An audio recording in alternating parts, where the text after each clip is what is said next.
Yo pienso que esta tarde lo que queremos hacer es dar una muy buena dosis de alivio, de calma, de reflexión. Lo que estamos pasando creo que nos sobrepasa a todos, aún a los que hemos estudiado muerte, como yo. Les cuento ahorita un poquito, porque yo llego a este tema como psicóloga, pero más como psicóloga educativa. Mi tema ha sido educación para la muerte. Lo que yo he investigado en estos últimos 6, 5, 7 años ha sido educación para la muerte. Pero estas circunstancias sobrepasan a cualquier ser humano. Esto no es algo de lo que podemos decir, no, estamos preparadísimos, no. Estas coyunturas hacen que salgan lo mejor de uno, pero también lo peor de uno, ¿no? A veces los miedos salen, los temores, las fobias, todas esas cositas que nos hacen comportarnos de una manera muy humana. Vamos a ver qué entendemos por todos estos temas y yo quiero empezar, si quieres devuélvete un poquito. ¿Cómo llamamos esta intervención que yo voy a hacer, que va a ser breve? La hemos llamado Educación para la Muerte en tiempos de pandemia. Y ahí está la característica de lo que vamos a ver. ¿Por qué en esta época? ¿Por qué vamos a hablar de esto? ¿Por qué no nos hemos preparado antes? Pero bueno, vamos a empezarlo. Voy a dividir esta charla. Esto no es ninguna clase magistral, nada de esas cosas. Yo voy a charlar con ustedes, voy a conversar desde lo que yo me he preparado en estos últimos años sobre educación para la muerte.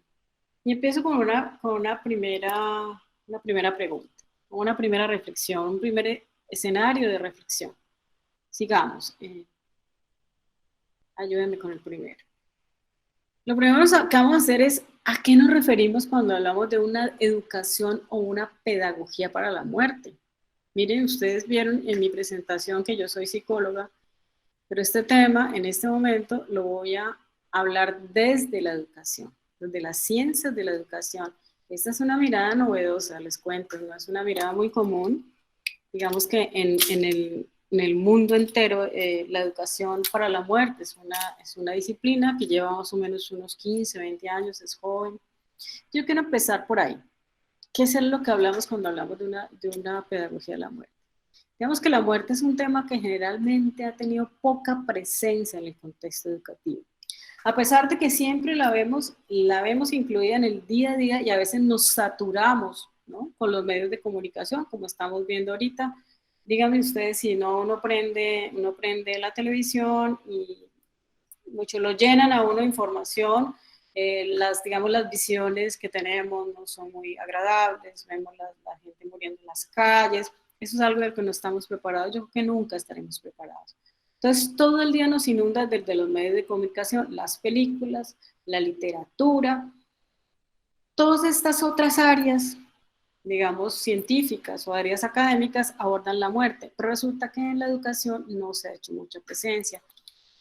Y de unos años para acá se nos dice que es importantísimo que incluyamos el tema de educación para la muerte en la mirada de las ciencias de la educación. Digamos que ha tenido muy poca presencia, a veces nula. A lo largo de nuestra escolaridad hay dos temas que la educación para la muerte toca, y por eso digamos que define su objeto de estudio, dos temas, no, digamos dos conceptos claves, que es la finitud y la mortalidad de todos los seres humanos. Desde que nacemos nos inscribimos en la escuela, ¿cierto? Somos sujetos escolarizados, personas escolarizadas a muy temprana edad. Pero yo soy más viejita, entonces yo no fui escolarizada tan temprano. Pero ahora escolarizamos nuestros hijos al mes, a los 2 meses, cuando los llevamos a la guardería. A lo largo de todo este camino, este recorrido educativo, no nos hablan el sistema educativo de la muerte, de la mortalidad y menos de la finitud. Digamos que esa sería como una de las categorías básicas, los pilares básicos que estudia la pedagogía de la mortalidad o la pedagogía de la muerte. ¿Cómo hacemos para trabajar con nuestros estudiantes, con nuestros padres de familia, con los mismos profesores, con los tutores, con todos los que hacemos parte de la comunidad educativa, estos dos temas? Digamos que los autores dicen, bueno, ¿y qué significará esa finitud y esa brutalidad, ¿no? ¿Y por qué la hemos negado? ¿Por qué tantos años como de negación? Entonces, digamos que la finitud no sería, digamos, el momento de la muerte, no. La finitud se describe como el recorrido entre nacimiento y muerte. Somos seres finitos porque hacemos un recorrido entre nacimiento y muerte, y por lo tanto somos seres trascendentes, ¿sí? Entonces, digamos que esta finitud es la condición que nos caracteriza como humanos. Claro, nos caracteriza, pero a la vez hay algo preocupante, negamos esa condición. Pero bueno, esa negación no ha sido azarosa, esa negación ha sido producto de una sociedad que cada día aleja más el tema de la muerte. Cada día nos silencia mucho más con respecto a la muerte. Y nos silencia y nos dice, no hablemos de eso, no hablemos de que el tiempo va a pasar, nos iremos envejeciendo, no hablemos de elementos y tópicos que nos van a acercar a la muerte. Aún más, los autores dicen que hasta los cementerios cada día se alejan más de la ciudad. ¿Y por qué se alejan más de la ciudad? Porque es un tema que no queremos tocar. Esa condición finita hace que nos reconozcamos como seres que no podemos lograr la eternidad. No la vamos a poder, por lo menos en este plano físico donde estamos. Al reconocernos entonces como finitos y mortales y saber que hemos comenzado a existir, pero que algún día, y ojalá no lejano, los autores que yo leo dicen que los seres humanos queremos que la vida se nos alargue mucho, que la vida siempre es corta para los humanos, queremos vivir mucho, entonces decimos, bueno, el día por allá que yo muera, pero no la visualizamos cerca, y ahorita vamos a conversar un poquito, bueno, ahorita no, después que hagamos todo el ejercicio es que hagamos esta presentación y después hacemos el rato para las preguntas, ¿no? El momento para las preguntas. Entonces sabemos que estamos existiendo, pero que algún día vamos a dejar de existir y vamos a dejar de hacerlo. Creemos que eso lo sabemos, pero eso no lo tenemos interiorizado. Nosotros los humanos, cada día nos alejamos más de la pregunta por la muerte. Y resulta que vida y muerte es un continuo, dicen los autores. La vida y la muerte no se puede separar. Digamos que Occidente la separa, y la separa dramáticamente. No, nunca nos dicen que somos seres mortales y finitos. Y como la separamos, ¿qué pasa? Pues no cuidamos la vida. Cuando tenemos la conciencia de que nos vamos a ir algún día, ¿cierto? Y que nuestra condición es esa como humanos, si la tenemos plenamente identificada esa conciencia, vamos a cuidar la vida. Vamos a no colocarnos en riesgo y no colocarnos en situaciones de peligro, y por lo tanto tampoco vamos a aplazar decisiones. Digamos que uno de los elementos importantes que dicen los autores es que cuando tú tienes conciencia de mortalidad, conciencia de finitud, no aplazas las decisiones importantes. Yo veía esto en los noticieros, yo creo que ustedes lo comparten conmigo. Uno ve la gente exponiéndose, la gente bailando, la gente acompañando a sus difuntos en un desfile, yendo hasta los cementerios, ¿no? Sin tapabocas, sin nada. Alguien nos podría decir, no, es que son suicidas, no, es que esas personas no quieren vivir. No.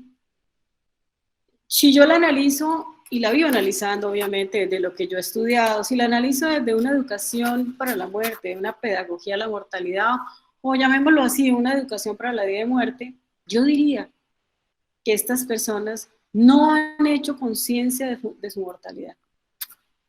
Si nosotros hiciéramos conciencia de que la vida se pierde rápidamente, no arriesgaríamos y no nos podríamos a hacer cosas inútiles como las que vemos, ¿no? En la calle, o que los encuentran haciendo fiesta, una cantidad de gente, 20 personas, 30 personas. Si nosotros supiéramos, si tuviéramos interiorizado apropiado la condición de mortalidad, no haríamos eso. Entonces yo digo, no, no es que las personas estén locas, sean suicidas, es que no hay conciencia de la mortalidad, porque hay una, digamos, de las prácticas sociales más importantes, no diríamos que la única, que es la educación, que no ha trabajado fuertemente el tema, ¿sí? Que no ha hecho una, digamos, una reflexión suficiente, importante, acerca de lo que somos, de la, digamos, de la condición que nos define. ¿Qué nos define a nosotros como humanos? La finitud y la mortalidad. Eso nos hace humanos, nos distingue y nos define, además de muchas otras cosas más, pero esta es definitiva, ¿no? Es decir, ¿qué nos define como humanos?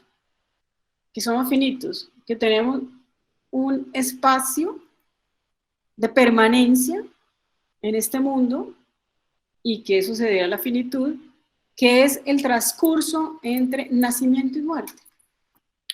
Pero necesariamente eso debía estar instalado. ¿Y quién ha debido ser, digamos, el agente más importante? Pues la educación. La educación debería trabajarnos esta condición desde que entramos en preescolar, porque, repito, vida y muerte no se puede separar. Vida y muerte es un continuo, jamás la vamos a poder separar. Nosotros la separamos, desgraciadamente.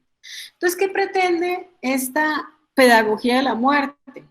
Esta pedagogía de la muerte pretende lograr una fundamentación rigurosa, pedagógica, antropológica, curricular, acerca de estos momentos, de estas cuestiones tan importantes como la condición de la mortalidad en nosotros los humanos. ¿Qué pretendemos? Acompañar a los docentes, formar al profesorado, acompañar al estudiante, a toda la comunidad educativa para que entendamos que la condición de la mortalidad y la finitud tenemos que trabajarlas desde preescolar.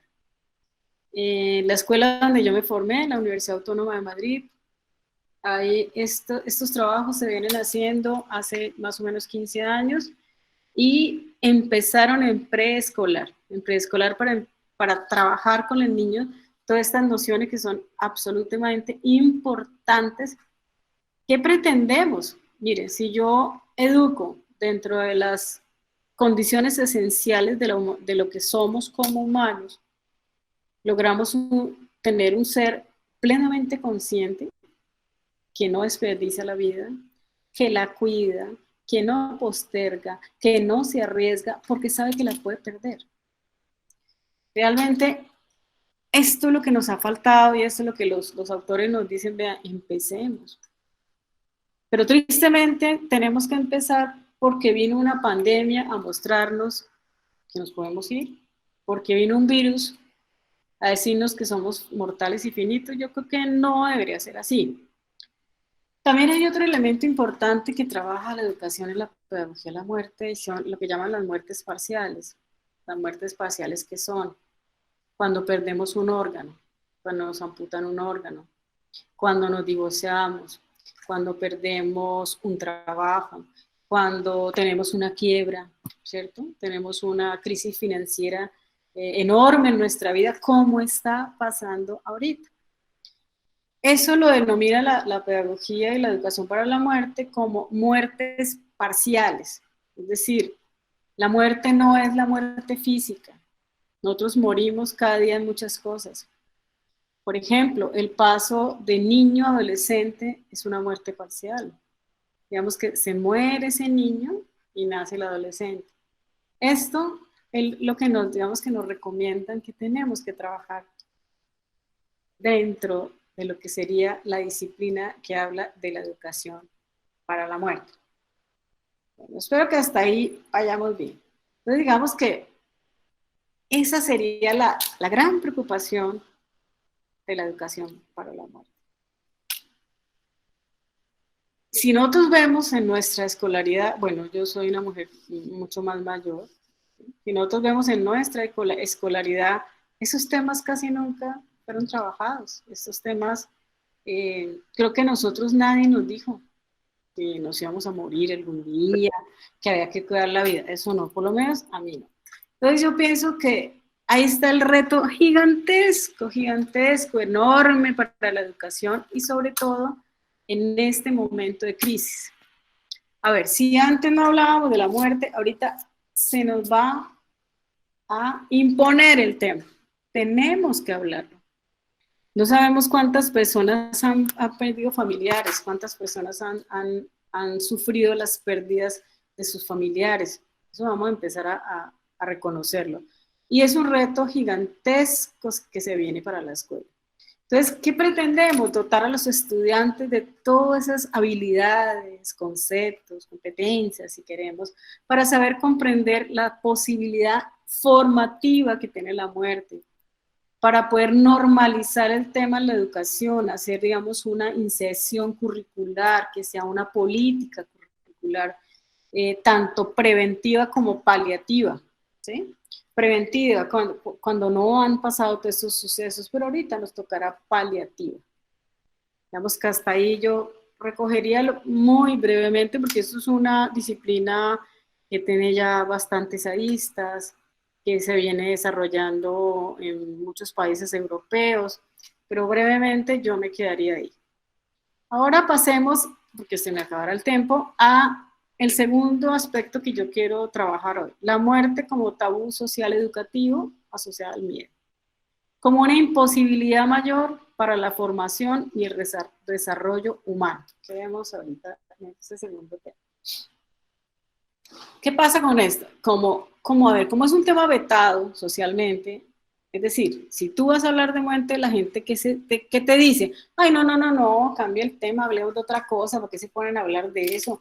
La gente tiene ahorita, y sobre todo en este momento, un rechazo extremo a hablar de lo que se nos está presentando en la actualidad. Entonces, por lo tanto, este tabú coge todavía más fuerza, más fuerza. Mire, si históricamente la muerte ha sido distanciada, ha sido relegada, ha sido callada, ocultada, es un tema que no se trata, es un tema que los investigadores dicen hasta de mal gusto. Imagínense ahorita, tenemos que tratarla y hablarla, tenemos que empezar a exteriorizar, empezar a verbalizar todo lo que estamos viviendo con respecto a esta pandemia. Entonces, ¿qué pasa con el tabú? O con los tabús. Y hay dos tabús en educación, según todos los autores que yo pude consultar, que son sexo y muerte. Educación sexual y educación para la muerte han sido los dos grandes tabús en la educación. ¿Esos tabús qué generan? Pues generan un miedo, ¿cierto? Un miedo constante. ¿Por qué? Porque el tema es vetado, porque el tema es negativo, porque el tema se le asocian actitudes fóbicas o de rechazo. Y lo que es peor, que ahorita lo dije, de negación absoluta. Al considerar este tema como un tabú, se nos invita a callar, a no nombrar esta inquietante presencia de la muerte, a quedarnos en silencio. Ese miedo extremo, ¿qué hace? Que nos paralicemos, que no podamos elaborar y que empecemos a caminar por el sendero y que no podamos, caminar por el sendero de la autoformación y el desarrollo humano. Para aprender acerca de este inmenso temor, creo que la literatura nos dice que es el miedo más grande que siente un ser humano, es la muerte. Bueno, por muchas cosas, ¿no? Primero porque es la sensación de que vamos a dejar de existir, es decir, vamos a dejar de ser, entonces no sabemos para dónde vamos, entonces como que egóticamente también desaparece. Entonces los seres humanos tenemos mucho miedo a desaparecer, ¿no? Eso lo dicen algunos autores. Por eso en Educación para la Muerte se trabaja mucho que las personas cuando se encuentran ya en el momento de muerte acuden a la religión. ¿Y por qué creen ustedes? Digamos, se vuelven mucho más asiduos de una práctica religiosa, porque las religiones aseguran continuidad. Es decir, las religiones nos dicen, no, usted va a continuar, ¿sí? Va a haber una existencia posterior. Bueno, digamos que ese temor, ese miedo espantoso que tenemos hacia la muerte, ¿sí? Nos condiciona culturalmente. O sea, hay una tradición cultural muy fuerte Y esto también nos ha traído una tergiversación social alrededor de la muerte. El tema está completamente tergiversado. Y por lo tanto, pues no podemos desarrollar procesos formativos o educativos, o hasta dicen algunos autores, se sostiene la mala prensa que deja la muerte, ¿no? La muerte nos va a dejar la mala prensa. Entonces, si hablar de esto, creo que es algo que no nos pone muy bien en ciertos escenarios sociales. Entonces, digamos que en la evolución de las ciencias de la educación, puede que sea muy pronto, puede que sea muy tarde, pero es posible que este sea el mejor momento para que profesores, alumnos y comunidad académica en general empecemos ese proceso formativo acerca de la educación para la vida-muerte. Acabo de decir que vida y muerte es un continuo, no la podemos separar, la hemos separado, pero no se puede separar. Digamos que esta disciplina se entronca en un árbol de mayor magnitud, como lo es la educación de la conciencia. Ahí estaríamos, ¿no? Todos estos discursos de la pedagogía de la muerte, la educación para la muerte, se encuentran enraizados en lo que es la educación de la conciencia. Ahora miremos mi tercera intervención, porque creo que ya, Lady, por favor, ve diciéndome si estoy bien o estoy como muy encima. Bueno. El tercer elemento que yo quiero tocar con ustedes es ¿qué nos enseña la muerte? Doctora, vas muy bien, va muy bien, doctora. ¿Cuánto me queda? Es que no he puesto cuidado. Te quedan 10 minutos, doctora. Ah, bueno, está muy bien. Entonces, el otro elemento que yo quiero tocar aquí someramente, porque esto es un debate muy largo, un debate y digamos, una teorización bastante amplia en este momento. En este momento hay muchos autores trabajando el tema. El último elemento que yo quisiera tocar es ¿qué nos enseña la muerte? Acordémonos, el enfoque que yo estoy trabajando en este momento es educativo, no psicológico. Yo soy psicóloga, pero a mí siempre me inquietó qué hace la educación o qué debería hacer la educación con respecto a la muerte. Entonces, por eso lo estoy trabajando de manera educativa. Y por eso cuando la doctora Jensi me invita, yo le dije, bueno, yo voy a hacer una presentación de lo que yo pienso, de lo que he construido, pero con un enfoque educativo. ¿Sí? No es psicológico, es un enfoque educativo. Bueno, miremos qué nos enseña la muerte, qué podemos hablar de la muerte como el mejor, o podemos hablar de la muerte como el mejor escenario formativo para la institución educativa. Podríamos decir que la muerte y las situaciones límite con la muerte, que las muertes parciales se constituyen en un escenario formativo. Bueno, empecemos a mirar una serie de cuestionamientos, reflexiones. La primera pregunta que hacen los autores ¿es suficiente educar para la vida? Yo me acuerdo una vez que cuando yo empecé a trabajar mi tema hace como 7 años, más o menos, 7, 8 años, digo más, alguien me dijo, pero doctora Juliana, ¿es necesario educar para la muerte? ¿Por qué? Entonces la pregunta que yo vengo ahorita a cuestionar ¿es suficiente educar para la vida? ¿No más? Entonces los autores consideran que si no se incluye la muerte en la enseñanza, desde las políticas educativas hasta el ejercicio docente del maestro, no podemos hablar de una educación para la vida. ¿Y por qué? Porque vida y muerte es un continuo, no la podemos separar. Entonces, si esto no está incluido como política educativa, como parte del ejercicio diario del maestro, no podemos hablar de una educación para la vida. Si vida y muerte es continuo, ¿por qué no tocamos aquello que nos redefine y que nos define como humanos? Bueno, se nos pregunta también, ¿qué pasa cuando las escuelas no dicen una sola palabra sobre qué significa el duelo? Las escuelas, ¿no?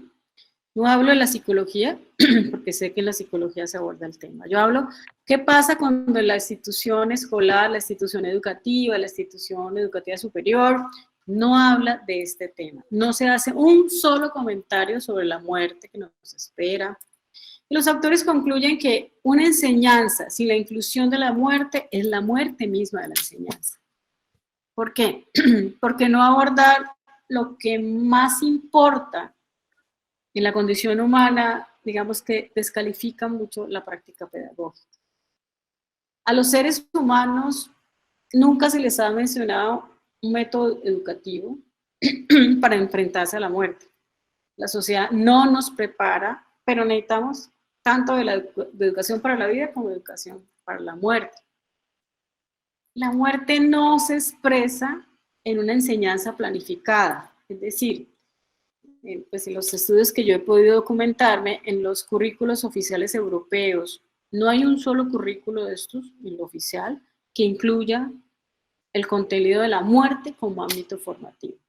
No lo hay, hicimos un rastreo, hicimos toda una indagación acerca de, bueno, ¿cuáles currículos están contemplando educación para la muerte? Encontramos ninguno. Nos preguntamos, ¿significará esto que ninguna administración educativa ve lo relevante que es el tema para la educación? La educación ignora la muerte, hace como si no existiera o como si no tuviera nada que ver con la formación humana. Pues digamos que esta omisión sigue cuestionando a muchos de los autores, sobre todo que nos dicen que el niño a partir de los 2,5, 3 años empieza a tener una comprensión de lo que es la muerte. Y cuando hablamos de los dinosaurios, cuando hablamos que se muere un insecto, que se muere su mascota, el niño ya empieza en esa edad a comprender, a tener una comprensión rudimentaria, digámoslo así. Eso se necesitará más tiempo acerca de la muerte. Y es una comprensión natural, es decir, el tema es que podamos insertar este tema curricularmente como política educativa dentro de toda nuestra institución, pero normalizar el tema. Aparentemente los niños la tienen normalizada. ¿Pero qué pasa? Que a medida que ellos van creciendo en su desarrollo, ¿quién hace que esta muerte se vuelva un tabú? Los adultos. Nosotros. Porque tenemos demasiado miedo, porque nosotros mismos no hemos podido trabajar lo que implica para nosotros la muerte. Digamos que el niño en estas edades no comprende lo inesperado, irreversible y lo universal que es la muerte. Eso todavía no lo comprende. Pero sí hay una comprensión interesante y que, digamos que la estamos desperdiciando. Qué bonito sería empezar a trabajar esa normalización, esa naturalización que tiene el niño, para que después no se vuelva tabú, para que no se vuelvan estos miedos, estas fobias, esas actitudes fóbicas tan impresionantes que las vemos socialmente. Eso digamos que lo estamos desperdiciando. Otro elemento importante, los autores nos dicen, nadie, ningún ser humano es un ser para la muerte. Los seres humanos somos seres para la trascendencia, no somos seres para la muerte. Porque la vida se define permanentemente, constructivamente, independientemente de la brevedad. ¿Sí? O sea, hayamos vivido 1, 2, 3, 4 años, somos seres trascendentes porque además dejamos legados, ¿cierto? Dejamos improntas en nuestro escenario cultural. La vida del otro deja improntas. Por lo tanto, podemos hablar de dos vidas, la vida que muere y la vida que trasciende. Con una educación para la muerte, podemos hablar de la vida que trasciende. Porque seguimos permanentemente en la memoria de alguien y también en una memoria histórica, en una memoria cultural. Entonces, por lo tanto, ¿podríamos hablar de una didáctica de la muerte? Claro.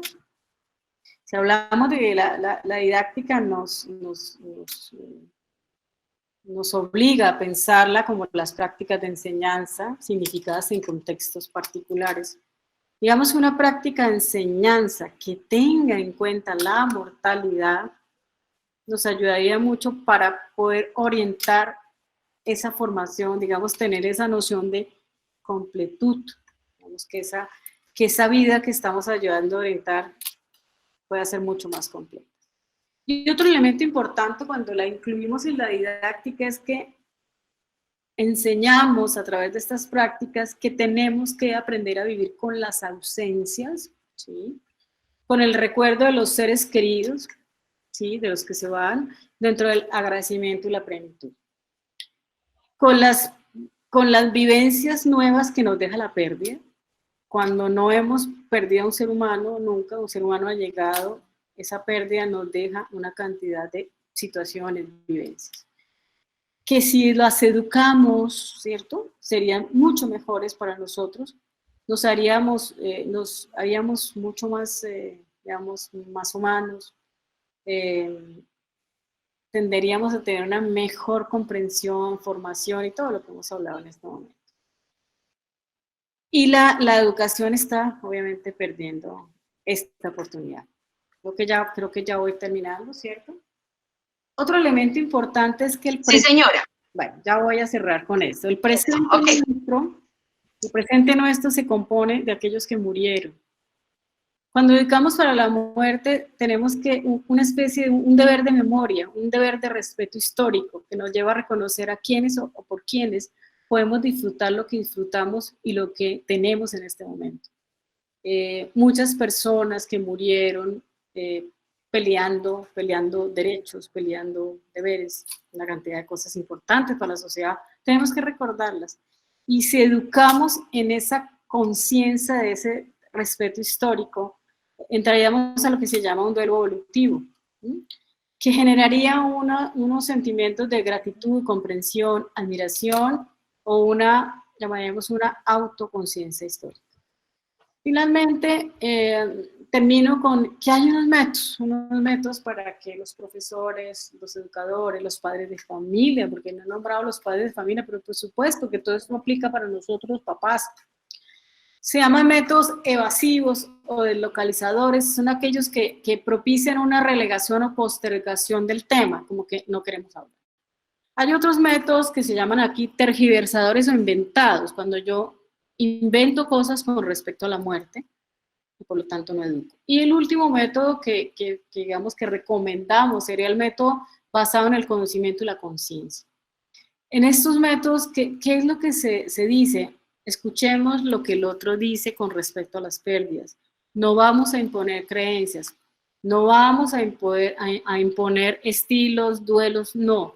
Se escucha desde el otro y se acompaña con respeto y con reconocimiento a esa diferencia digamos, con esos seres humanos que han hecho pérdidas. Entonces, serían, digamos, como los métodos que podríamos implementar en el aula de clase. Todos estos temas tienen que entrar en la educación, créanme. Si esto no entra en la educación, seguiremos viendo lo que estamos viendo ahorita. Gente que tiene esa inconsciencia de la mortalidad, que se está arriesgando, y lo peor no es que se arriesguen ellos, es que arriesgan a toda la población en general. Bueno, ya concluyo, podría hablar muchas cosas, esto es un tema muy amplio, pero bueno, espero que haya tocado aquellos aspectos importantes para nuestro sentido educativo y para el concepto de formación, autoformación, desarrollo humano. Muchas gracias. Buenas tardes para todos. Es muy importante pues contar con la presencia de diferentes colegas, diferentes profesiones y personas de diferentes lugares pues de aquí de Colombia. Bueno, para empezar a hablar de primeros auxilios psicológicos o primeros auxilios emocionales, primero debemos empezar a hablar de qué es una crisis. ¿Sí? Para este caso, entonces he tomado como referencia lo que nos dice el psicólogo Slidecube. Él ha sido tomado como fuente por el Colegio Colombiano de Psicólogos, por el Ministerio de Salud. Es uno de los pioneros con su manual moderno de intervención en crisis, y él nos dice que a lo largo de la vida todas las personas podemos pasar por diferentes crisis, ¿sí? Y él no la define como un estado temporal de trastorno o de desorganización. Entonces, ¿qué pasa? Esto se caracteriza porque el individuo ante una crisis se desconecta de la forma como normalmente soluciona los problemas. Por eso se llama crisis, porque digamos que en un ambiente normal la persona actuaría de esta forma, pero cuando se ve afectada por la crisis, empiezan a aparecer otros síntomas en él que hace que no actúe como normalmente lo hace.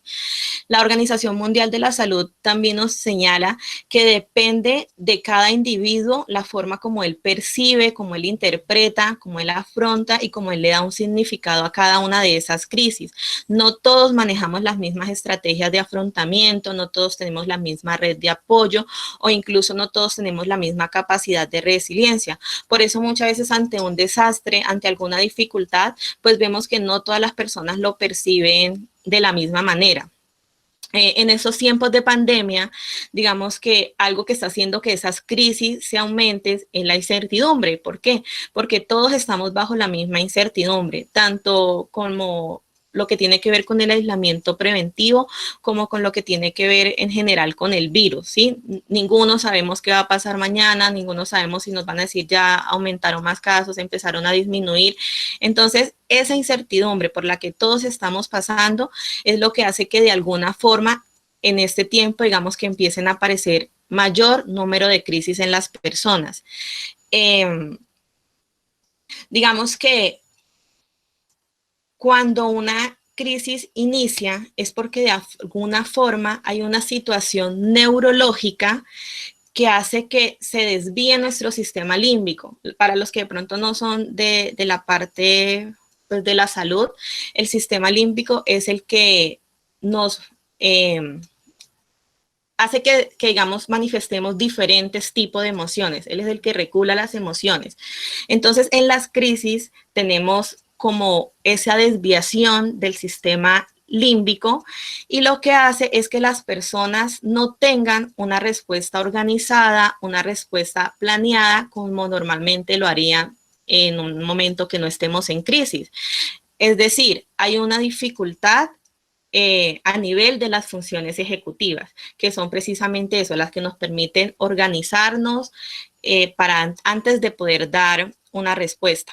Entonces, en este momento, digamos que podemos tener diferentes reacciones en cuanto a las crisis. Hay reacciones cognitivas, como lo están viendo, entonces dificultad para pensar, para concentrarnos, para mantener la atención, para tomar decisiones, ¿sí? En la parte de memoria, muchas veces cuando una persona está en crisis y uno le dice, ¿qué pasó? ¿Qué pasó? Pues la persona no reacciona, ¿sí? Porque digamos que eso hace parte de todas las dificultades que se dan a nivel cognitivo.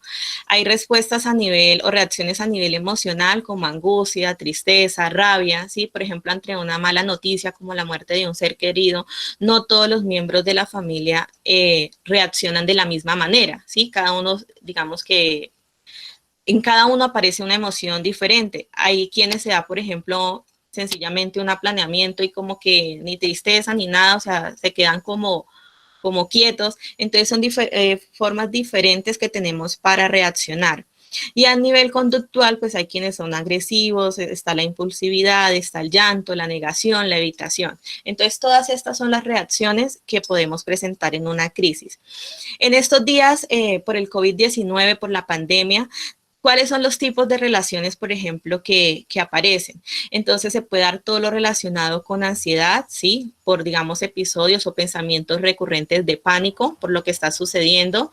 Entonces hay episodios de, digamos, de agitación, podemos presentar la parte de nerviosismo. También hay, por ejemplo, pensamientos de preocupación por enfermar, necesidad también de estarnos informando, ¿sí? Digamos que aunque uno muchas veces recomienda evitar la sobreinformación, en muchas personas está esa necesidad de ver las noticias, de ver cuánto mensaje llega de pronto por las redes sociales. También podemos estar presentando dificultad para concentrarnos o pérdida de interés en otros asuntos, ¿sí? Incluidos también de pronto las responsabilidades laborales o las responsabilidades académicas. Digamos que es algo que también se puede estar presentando en estos días. El temor infundado que, digamos, nos impide salir de casa. A veces hay quienes de pronto no todos estamos en teletrabajo, hay personas que sí tienen que salir todos sus días de casa, entonces se ven expuestas a ese temor que, bueno, tengo que trabajar, pero también corro el riesgo de enfermar. Las personas que trabajan, por ejemplo, en los hospitales que están atendiendo a esta población.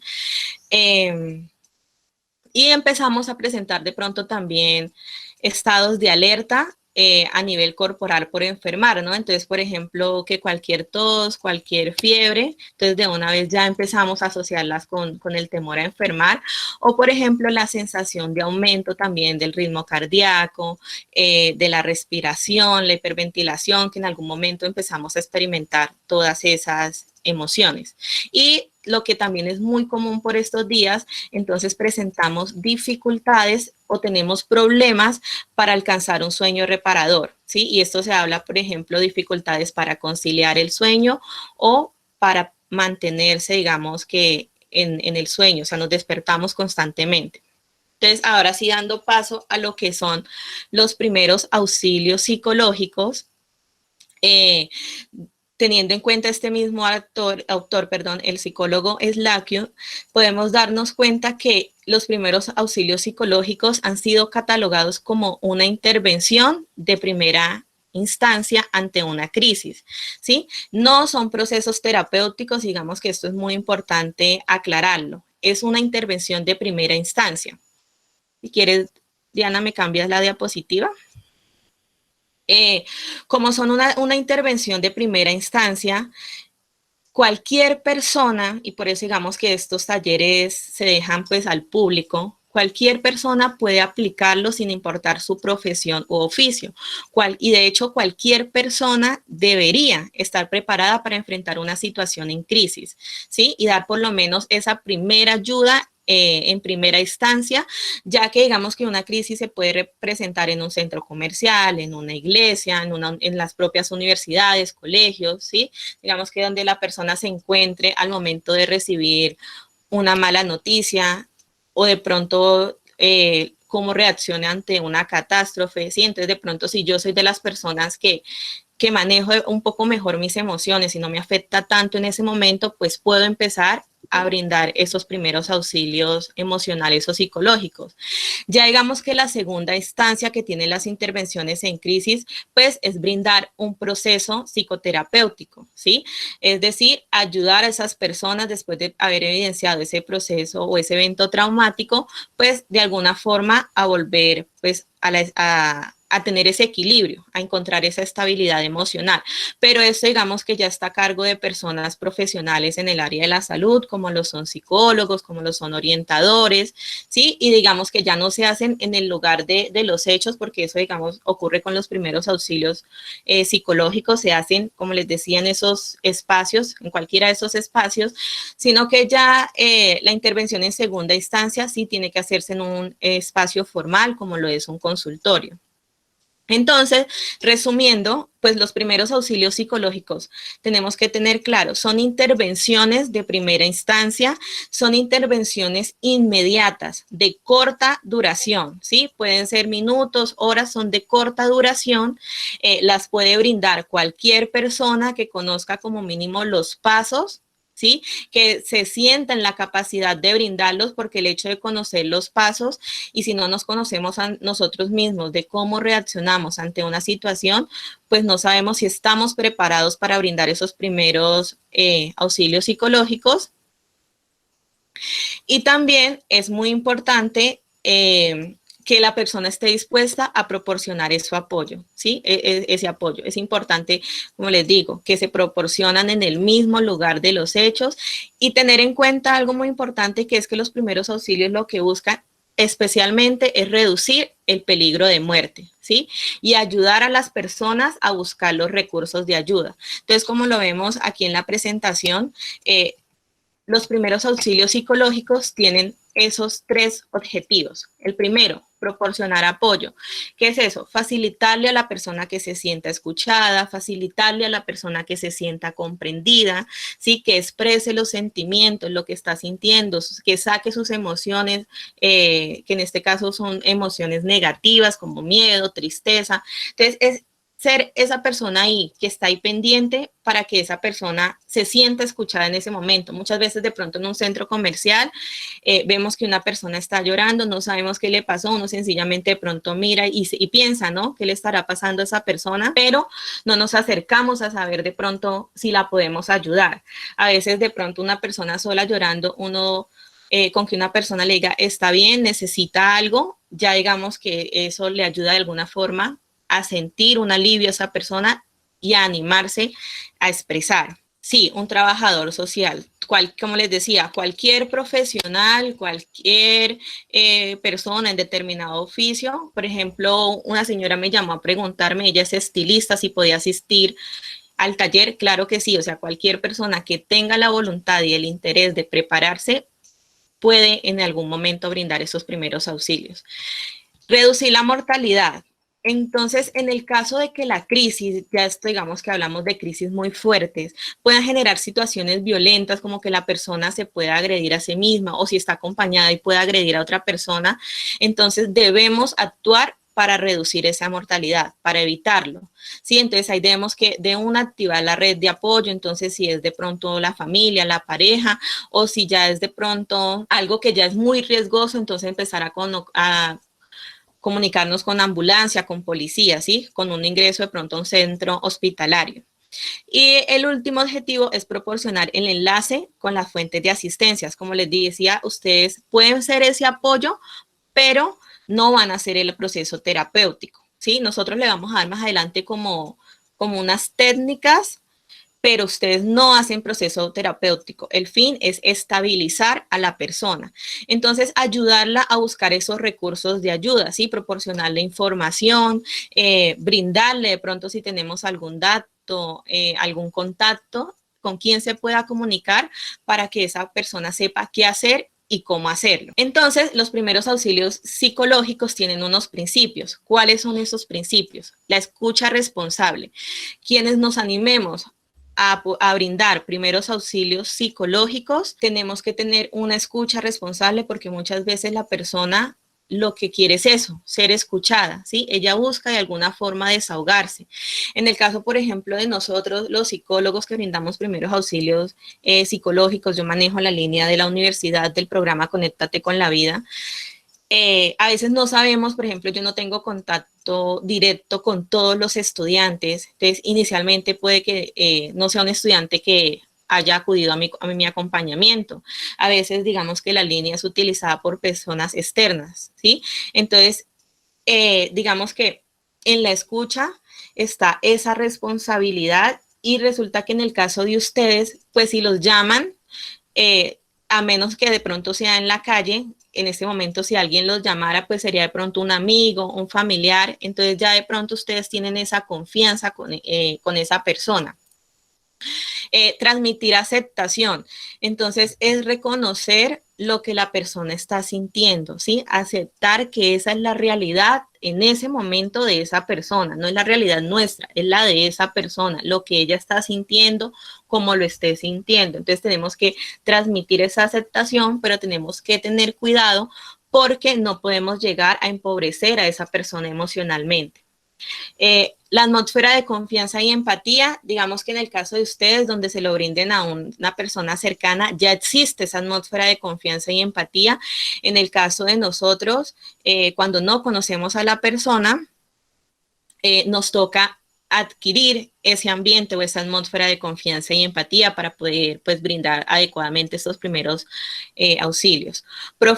Proporcionar información, entonces es muy importante siempre no quedarnos ahí como que dejar a la persona en el vacío, sino que no darle la solución a su dificultad, sino ayudarla a que ella encuentre cuál sería la solución adecuada y proporcionarle de pronto la información que nosotros manejemos. Y permitirle la libre expresión, no podemos estar cortando a la persona, no podemos interrumpirla, si nos repite muchas veces lo mismo, pues muchas veces tenemos que escucharle hasta que en algún momento ya empecemos a guiarla. Entonces, ahora sí, vamos a empezar a hablar de los primeros auxilios psicológicos como tal.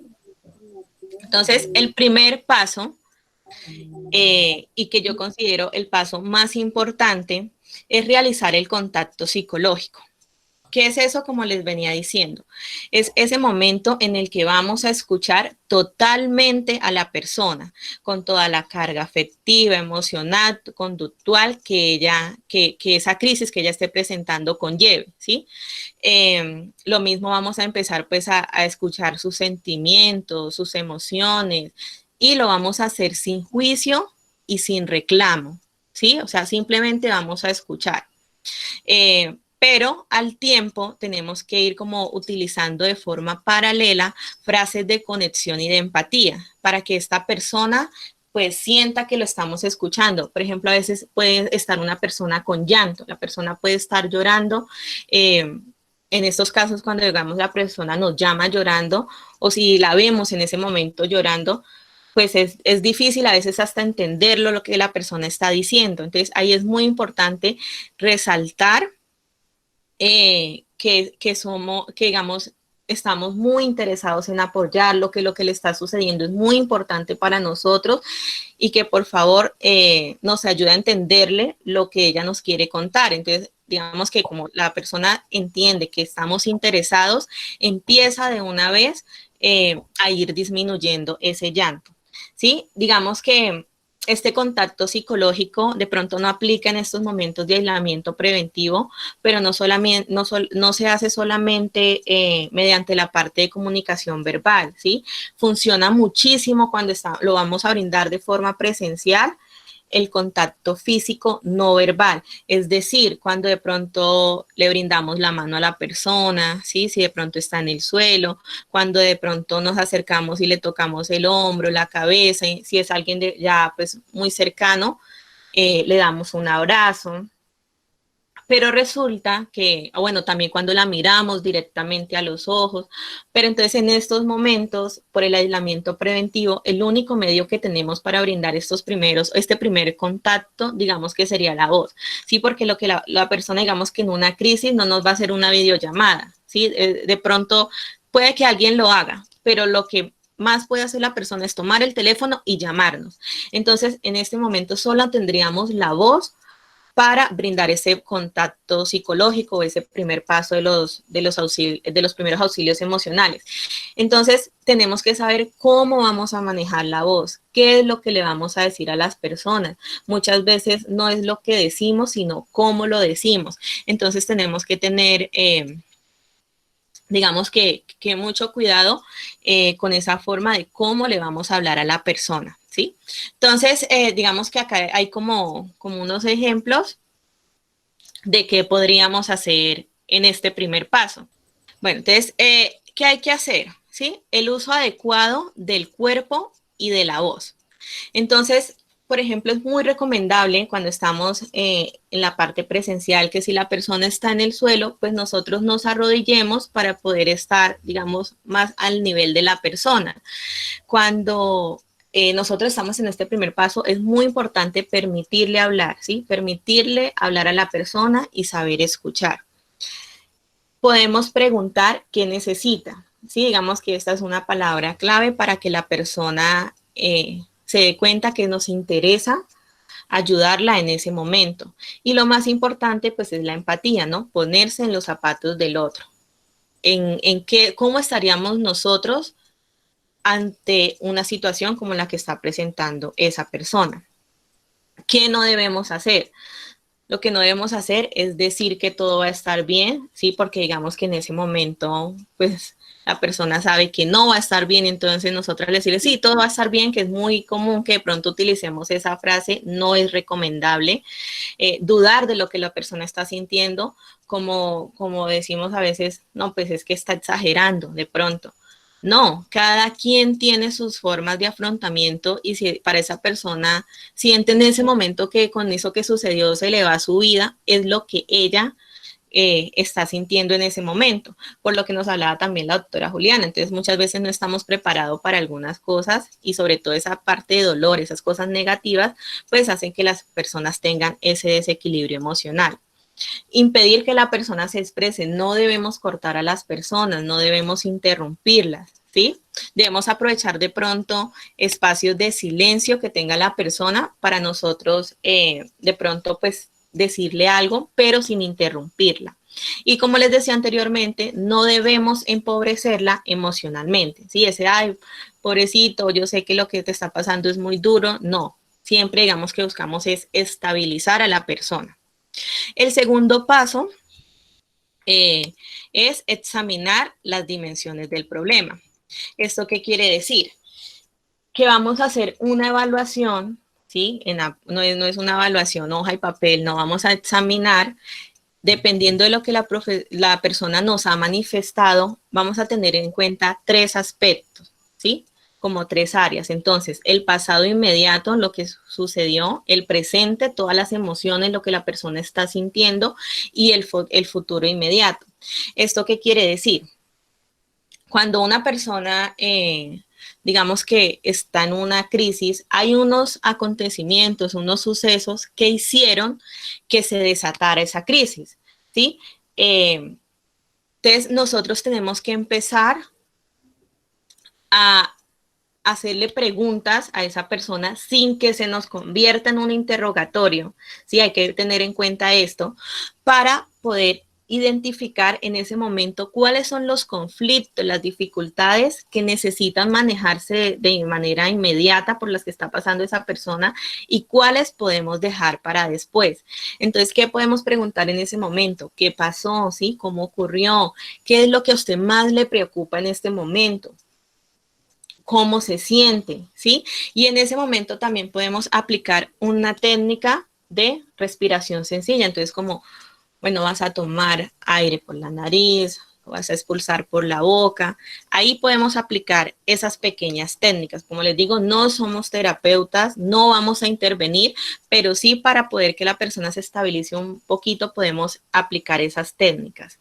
¿Qué no vamos a hacer? Pues como les decía, convertir la situación en un interrogatorio, porque a veces digamos que no sabemos cómo hacer preguntas y la persona como que, bueno, quieres averiguar mi vida en el caso de que de pronto sea pues una persona extraña. Entonces tenemos que estar muy atentos a lo que la persona nos va narrando para que de acuerdo a lo que ella nos narra, asimismo nosotros podamos abarcar estas preguntas sin que se convierta en un interrogatorio. El tercer paso es analizar las posibles soluciones. Entonces, explorar o analizar las posibles soluciones. ¿Esto qué quiere decir?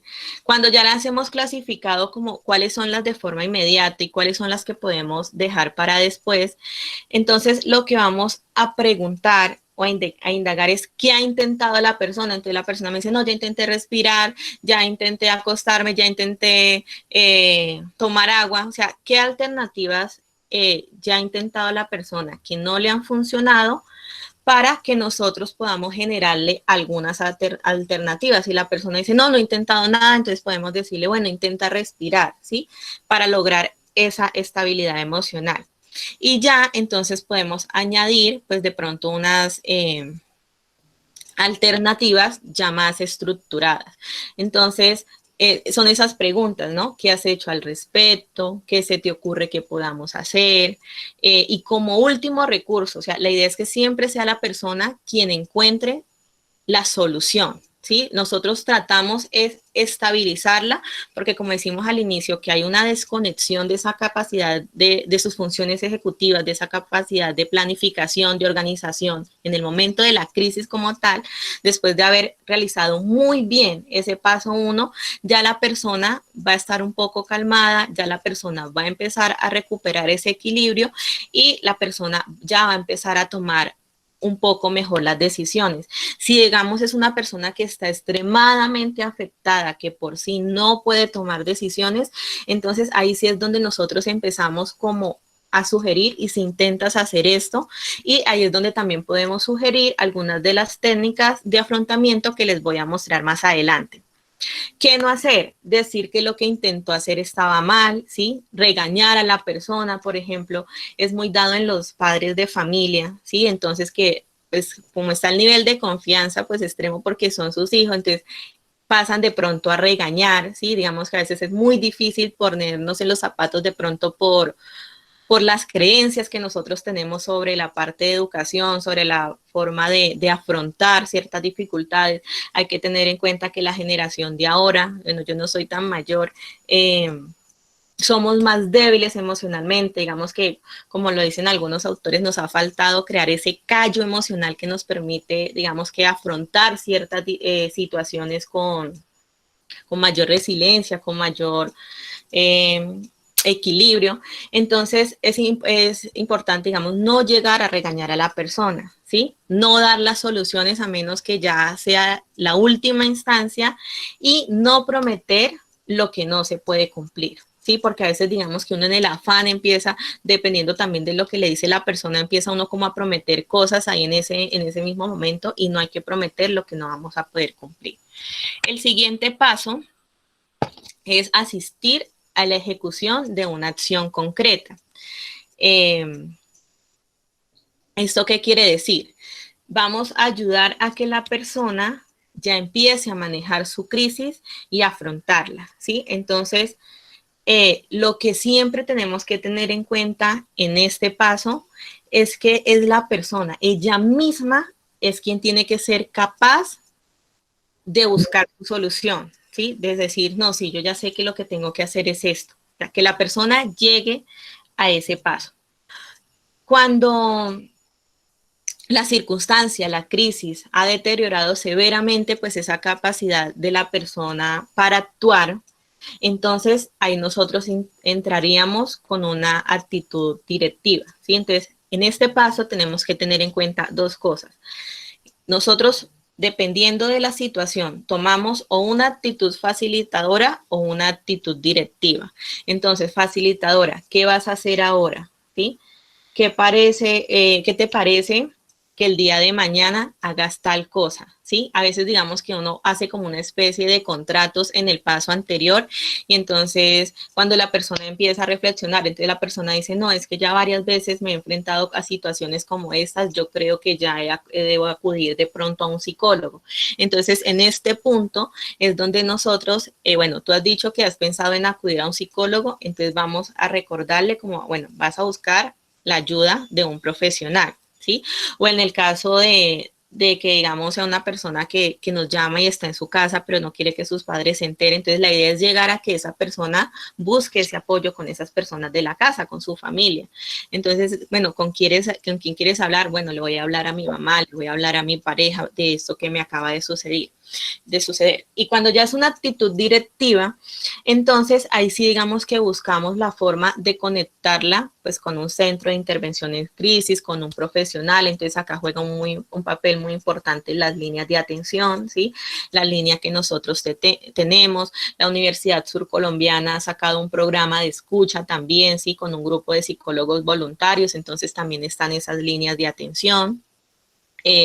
O digamos que el número que les puse acá porque como sabemos que hay gente de diferentes partes, entonces es remitirnos al Centro Regular de Urgencias y Emergencias. Ese número que aparece, el 321-394-6552, nos va a indicar, dependiendo de la ciudad, del departamento en el que nos encontremos, dónde nos va a ayudar a hacer ese enlace.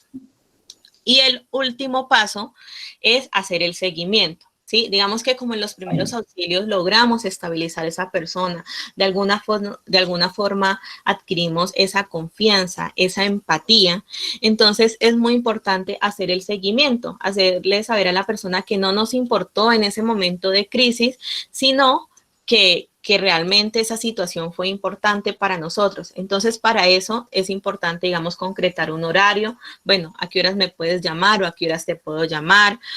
O digamos que llegar con el punto anterior, bueno, ¿te gustaría tener un espacio cuando de pronto es una crisis que no es como, o sea, que en sus respuestas la persona no haya contemplado la posibilidad de acudir a un psicólogo? Entonces nosotros es el momento como para decirle que sí le gustaría tener ese tipo de espacio, sí, digamos que funciona mucho este momento para hacer esos enlaces.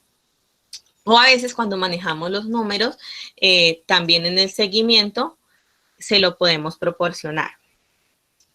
Entonces, ya después de conocer estos pasos, debemos tener en cuenta, entonces, identificar los pensamientos de la persona, ¿sí? ¿Qué es lo que esa persona en ese momento está pensando? Ahí es donde podemos de pronto identificar esos pensamientos, si hay pensamientos de autolesión, ¿sí? Pensamientos suicidas, reconocer las emociones para así dar un mejor acompañamiento y identificar la red de apoyo. O sea, no debemos dejar a la persona sola. Debemos siempre activar la red de apoyo de esa persona. Para eso voy a mostrarles 2 videos muy cortiticos como situaciones. En ese momento sí voy a dar el paso, digamos, a unas 3 personas que nos quieran como hacer un análisis de esos videos teniendo en cuenta los pasos y ya después hacemos la otra parte de mi intervención. Entonces ya les voy a compartir el primer video. No, why does this always have to come out of nowhere? What's really going on here? Can't I catch my breath? My hands are shaking. My heart's definitely going too fast. My pulse is too high. My pulse is definitely too high. This is not good. I wish someone was here. No, they'll think I'm crazy. It's cold. Why do I feel so heavy on the chest? Why does something have a heart attack again? Chest pain? No more. Yeah, that's it. Definitely having a heart attack. Why are my muscles so tight? Where did my leg go? Feel my leg. This is so weird. It just feels like I'm on the outside of the real. Looking at myself, completely unreal. I really don't feel well. I'm going to be sick. I wonder if these will help. This will calm me down. This is not a good idea. I'll take some more. Okay. Did I overdose? Probably overdose. Why is everything so loud? My head's going to explode. I'm going crazy. Probably going crazy. I'm just controlling this and stupid. I hope no one sees me like that. I really don't feel well. I think I'm dying.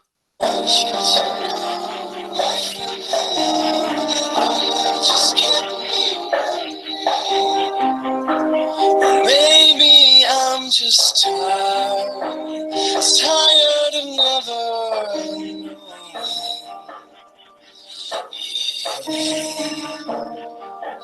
But I know I'm not good. I know I'm not good enough for you.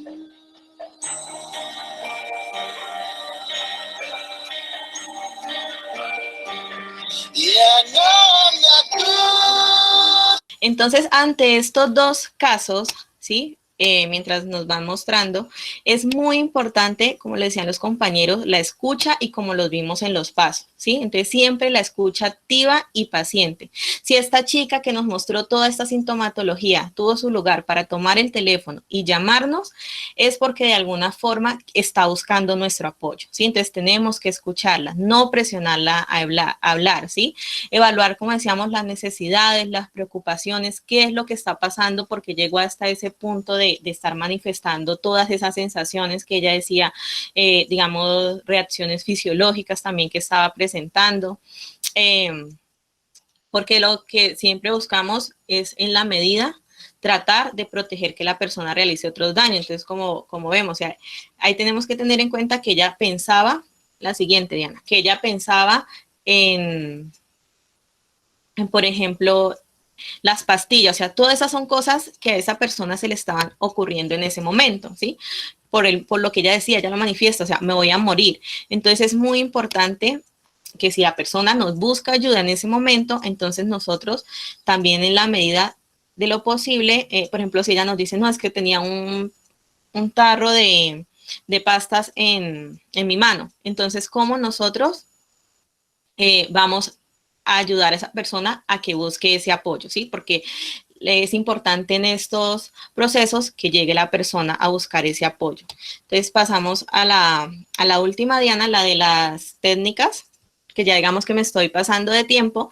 Entonces, ¿qué técnicas? Así rápidamente, porque acá viene nuestra tercera parte, que ya es como las técnicas de relajación y de respiración que nos va a orientar el doctor Isidro. Entonces, hay unas técnicas que es la gestión de emociones negativas. Entonces, cuando esas personas o nosotros mismos, porque estas técnicas también nos las podemos autoaplicar, en la gestión de las emociones negativas, ¿qué debemos hacer? Reconocer, digamos, todos esos pensamientos, esas emociones, eso que estamos sintiendo, y cambiarlas por emociones positivas. Acá es válido la técnica de pronto de uno hacer lo que le gusta, entonces escuchar la música que le gusta, que si le gustan los videojuegos, entonces voy a jugar videojuegos, que si me gusta dormir, entonces me acuesto un rato a dormir. La otra parte, que es el control de los pensamientos irracionales, son todos esos pensamientos que, por ejemplo, en estos días pueden aparecer como, bueno, si a mí me da esa enfermedad, yo soy de las que voy a morir porque es que yo soy más débil, porque a mí cualquier gripa, cualquier enfermedad me da muy duro. Entonces, ayudar a combatir esos pensamientos irracionales, decirle a la persona, bueno, pero si tú te estás quedando en la casa, si estás siguiendo lo del lavado de manos, ¿por qué te vas a enfermar? ¿Sí? Entonces, que sean como pensamientos más positivos. Entonces, no, bueno, sí está ese virus, pero yo no me voy a enfermar porque yo he estado todo el tiempo en mi casa, me estoy lavando las manos cada 2 horas, además estoy tomando vitamina C, como esas cosas que sean pensamientos positivos y racionales que ayuden a la persona a que esos pensamientos irracionales desaparezcan. La higiene de sueño, esto es muy importante porque muchos estamos con una mala higiene, o sea, no tenemos higiene de sueño en este momento. Nos acostamos tarde, a veces digamos que los que de pronto no tienen un horario establecido, entonces hacen siestas muy prolongadas, a veces de pronto en buscar tantas cosas que hacer, entonces eso hace que nos desconectemos, bueno, no tengamos como esa noción del tiempo y resulta que me entretuve haciendo esta actividad y eso me está afectando mi higiene de sueño, no solamente para conciliar el sueño, sino para pues mantenerme dormido, o sea, empiezan a despertarse constantemente. Entonces, tratar de mantener, digamos, de dormir unas 6, 7, 8 horas, de acostarse y levantarse a la misma hora, de si sé que estoy presentando este problema, pues entonces evito realizar siestas. Si el ejercicio en la noche me activa, pues evito hacer ejercicio, lo hago más bien en la mañana. Si sé que tomar café, digamos que me activa mucho, entonces evito de pronto en horas de la tarde hacer este tipo de cosas. Y la búsqueda de apoyo emocional, o sea, siempre es muy importante que busquemos, o sea, que identifiquemos que no estamos solos y quién puede ser esa red de apoyo para nosotros. Un amigo, un familiar, no necesariamente los padres, un tío, ¿sí? Entonces, que yo me siento muy bien con mi tía que vive en otro país, ella me escucha y eso. Entonces, tener en cuenta quiénes son la red de apoyo para nosotros. ¿Listo? Entonces, digamos que eso era lo que les quería compartir en cuanto a primeros auxilios psicológicos. Como decimos al final, las preguntas. Y muchas gracias y pues le doy paso al doctor Isidro.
Bueno, muy buenas tardes, ¿cómo me les ha ido? Para mí es muy grato estar hoy con ustedes. Me dijeron pues que veníamos a tomar un café y yo soy bastante obediente, entonces allí con mi café y estoy con mi café. Quiero empezar eso. Primero dándole unas imágenes, me disculpan que muevo un poquito la cámara, pero soy poco amigo de las diapositivas. Entonces, la primera imagen que quiero mostrarles es esta. Él es Coco, es mi perro mayor. Este perro desde que era pequeño se acostumbró a dormir en una hamaca y la hamaca le pertenece a él. Hay otras imágenes que quiero mostrarle y quiero que la guarden, que nos va a ayudar dentro del proceso que vamos a realizar. Bugambilias. ¿Por qué quiero que guarden estas imágenes? Porque los seres humanos lo vemos en 3 canales. Nos movemos en un canal visual, en un canal kinestésico y en un canal auditivo. Estos canales son la manera como percibimos el mundo. Estos canales nos indican cómo sentimos cómo vemos y cómo escuchamos. Para poder entender el mundo y para poder entender nuestras emociones, tenemos que ser conscientes de esos 3 canales. Porque en esos canales, de manera inconsciente, nos movemos de forma permanente. Es importante que nosotros tengamos un proceso de tranquilidad y relajación para poder brindar primeros auxilios emocionales. Mi premisa es que yo no puedo dar aquello que no tengo. Entonces partamos de 3 procesos. Mi primera premisa es que las emociones no son quienes comandan tu vida. Tú eres dueño de tus emociones y eres quien manda sobre ellas. Por lo tanto, puedes cambiarlas, puedes modificarlas y puedes hacer que tus emociones actúen a tu favor. La segunda premisa. En PNL, para el cerebro, pensar y hacer es exactamente lo mismo. Cada vez que yo menciono esta premisa, muchas personas me dicen, no es posible, una cosa es lo que pienso y una cosa es lo que yo hago. Yo le propongo que pensemos en que nos agraden. Por ejemplo, una comida agradable. Por ejemplo, el toque de alguien que nos ama. Estos pensamientos permiten que nosotros produzcamos una cantidad de sustancias en nuestro cerebro. Estas sustancias son llamados neurotransmisores. Tenemos unas sustancias que están relacionadas con la parte de la dopamina, que es una sustancia que está relacionada con alegría, con emociones, con actividad. También tenemos una sustancia denominada cortisol, que se produce a nivel de glándulas suprarrenales y está relacionada con ansiedad, con rabia, con estrés o simplemente con situaciones de las cuales debemos salir de manera emergente. Entonces el cortisol es una buena sustancia porque nos ayuda a afrontar los peligros. Por eso aceleran todo nuestro sistema. La dopamina, la serotonina, en cambio, son sustancias que nos producen tranquilidad y nos producen paz. Y como para el cerebro pensar y hacer es lo mismo, todo depende de nuestros pensamientos. Hay momentos en los que intentamos relajarnos, en los que intentamos tranquilizarnos, pero desafortunadamente no lo logramos. ¿Por qué? Porque nosotros mantenemos en algo que se llama diálogo interno. El diálogo interno son esos pensamientos que se nos cruzan. Por ejemplo, quiero dormir. Y estoy tratando de dormirme, pero no me duermo, sino que estoy pensando en que no he pagado el recibo de la luz, estoy pensando en que tengo una deuda, estoy pensando en cualquier cosa. Y no logro dormirme. ¿Por qué? Porque ese diálogo interno está interrumpiendo. Hay momentos en que estamos en silencio, pero el silencio no es suficiente, porque tenemos ruido dentro de nuestras cabezas. Por eso una de las cosas básicas que tenemos que aprender es cómo callar ese diálogo interno. Para poder callar el diálogo interno, tenemos que empezar a hacer conciencia de lo que somos nosotros mismos. Hay una premisa importante y es que la felicidad no depende de lo que hay afuera. La felicidad depende de la imagen que está frente a mi espejo. Es decir, depende de mí mismo. Como terapeuta de familia, estuve en algunas situaciones donde esposos me decían, es que mi esposa no me hace feliz. Yo le decía, es bastante complicado, porque ella no tiene la obligación de hacerlo feliz. Usted tiene la obligación de hacerse feliz y compartir su felicidad con su esposa. Entonces, como terapeuta no puedo hacer absolutamente nada, porque su felicidad es su responsabilidad. Algunos hablan de la felicidad y dicen que la felicidad es algo efímero. Resulta que la felicidad es algo permanente, porque la felicidad es algo que yo programo. Los invito a hacer el primer ejercicio. El primer ejercicio que les invito a hacer es muy simple, es muy simple. De pronto si viene algo de humo es porque prendí incienso y estoy colocando varitas de incienso porque me parece que es un olor bastante agradable y sirve para realizar procesos de relajación. Entonces, la primera parte que yo tengo que hacer es la aceptación de mi propio ser, yo como ser humano. Entonces, los invito a hacer un ejercicio. El ejercicio consiste en que cierren sus ojos muy lentamente y comiencen a inhalar profundamente por su nariz. Sostengan la respiración y contemos hasta 6. Y ahora exhalemos muy lentamente por su boca. Nuevamente, inhala profundamente por tu nariz, sostén la respiración y exhala lentamente por tu boca. Con tus ojos cerrados, comienza a tocar tu cabello. Toca tu cabello muy suavemente. Comienza a sentir su textura. Comienza a escuchar el sonido que tu cabello hace al frotar un cabello contra el otro. Concéntrate en ello. Concéntrate en el olor de cabello. Toca tus orejas y agradece. Agradece también a tu cabello. Gracias. Hay muchas personas que no tienen cabello. Hay muchas personas a las que se le cae el cabello.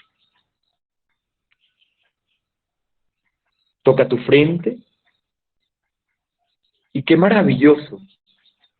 Tu frente hace parte de esa bóveda que protege tu cerebro. Toca tus ojos y es fantástico que puedas ver.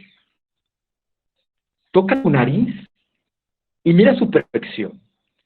Tu función es permitir que el aire entre a tu cuerpo. El oxígeno es vida. Y este oxígeno permite que estés aquí y ahora. Agradece. Toca tu boca, toca tu cuello. Y sé consciente de tanta perfección. Casi siempre cuando nos miramos en el espejo, lo que sucede es que nos concentramos en nuestros defectos. Nos concentramos en que de pronto nuestros ojos son oscuros y no son claros. En que nuestra nariz de pronto es achatada y no es aguileña. Concentramos en que de pronto mi color de piel es uno y de pronto desearía tener otro.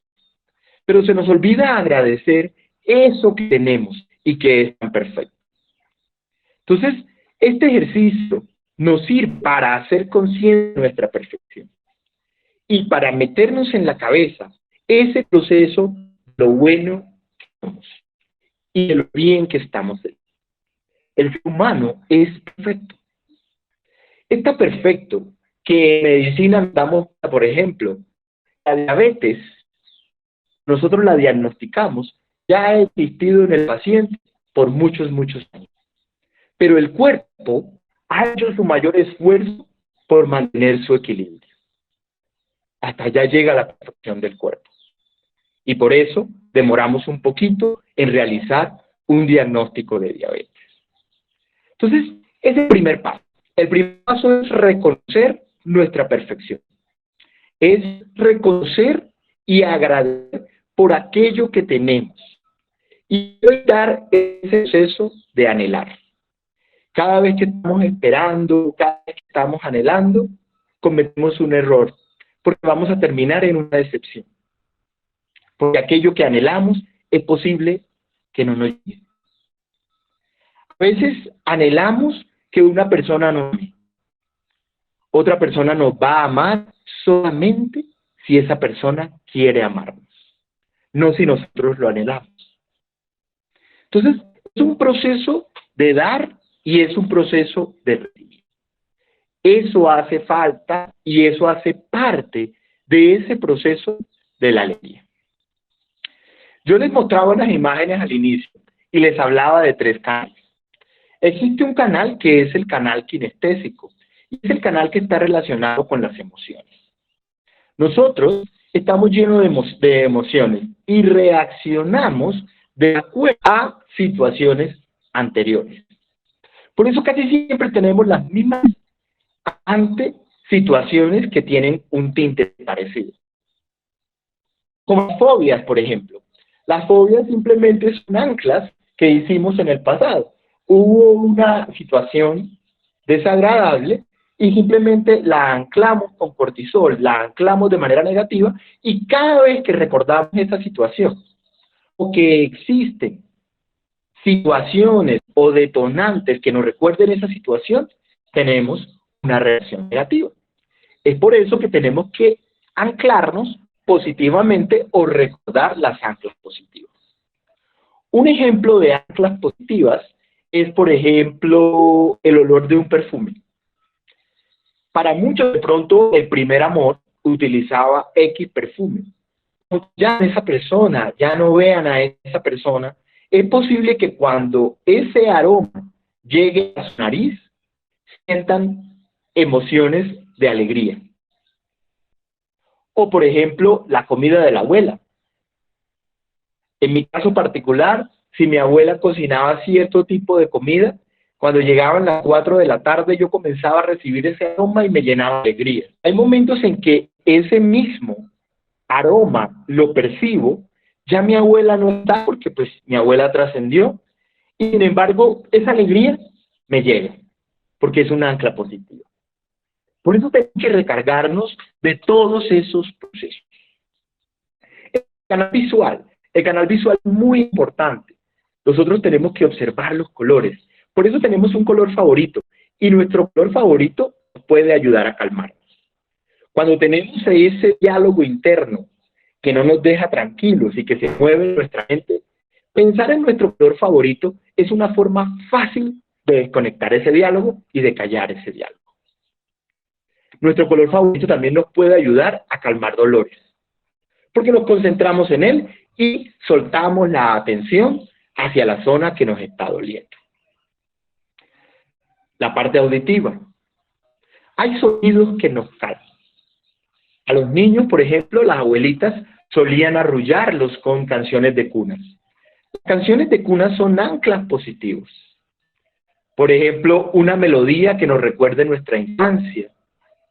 Ese tipo de melodías son anclas positivas y escucharlas hace que entremos en procesos de calma. A algunas personas se les recomienda la meditación, pero meditar para algunos es bastante difícil. Algunos me dicen, doctor, pero es que yo trato de meditar, pero quedo dormido. Otras personas me dicen, yo trato de meditar y en ese momento comienzo a pensar en todos los problemas que tengo y no me concentro en la meditación.